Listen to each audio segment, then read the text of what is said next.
તો નમસ્કાર દર્શક મિત્રો, સમાચાર આવી રહ્યા છે વીરપુરથી। વીરપુર તાલુકાના કોઈડમ પેટે જાંબુડી ગામના લોકોએ વીજ કનેક્શન જ્યોતિ ગ્રામમાં ફેરવી આપવા આવેદનપત્ર આપ્યું છે।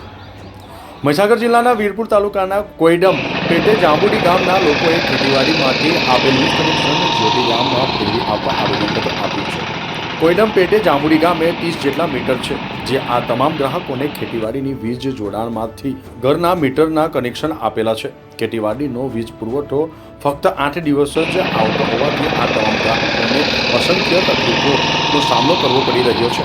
રાત્રિના સમયે લાઇટ ન હોવાથી વિદ્યાર્થીઓ ગૃહ કાર્ય કરી શકતા નથી, જેના કારણે બાળકોનું ભવિષ્ય પણ ખરાબ થઈ રહ્યું છે। રાત્રિના સમયે રસોઈ કરવી તેમજ જંગલ વિસ્તાર હોવાથી જંગલી જાનવરોની હેરાનગતિ તેમજ સાપ જેવા જાનવરોનો દર જેવી અનેક સમસ્યાઓનો સામનો કરી રહ્યા છે। પરંતુ હવે આ રહીશો થાકી કંટાળીને છેલ્લે વીરપુર MGVCL વીરપુર મામલેદારને આવેદનપત્ર આપ્યું છે અને મહીસાગર જિલ્લા કલેક્ટર, ધારાસભ્ય બાલાસિનોર, ઉર્જા મંત્રી, મુખ્યમંત્રી તેમજ પ્રધાનમંત્રી સહિતનાઓને રજીસ્ટર એડી કરીને તેઓ સ્પષ્ટ શબ્દોમાં જણાવ્યું છે કે સત્વરે અમોને જ્યોતિગ્રામમાં કનેક્શન નહીં આપવામાં આવે તો અમે ન છૂટકે ગાંધી ચિંધ્યા માર્ગે આંદોલન કરવાની ફરજ પડશે તેવી ચીમકી ઉચ્ચારી છે। જમીલા દીવાનો રિપોર્ટ, ન્યૂઝ ટુડે, મહીસાગર। તમારી રજૂઆત શું છે? અમારે આ ખેતીવાડીની લાઈન ચાલે એમાંથી એજીની લાઈન છે, એમાંથી અમારે જ્યોતિની લાઈનમાં જોડાણ કરવાનું છે લાઈન ને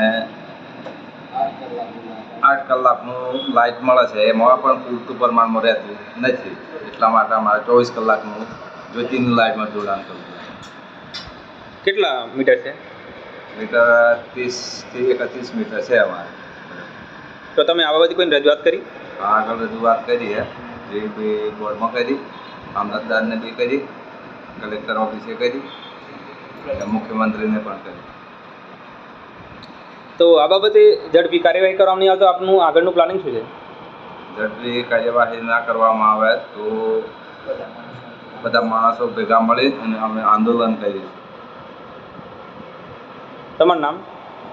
ભાઈ મોહનભાઈ જાલમભાઈ, ગામ? જાંબુડી।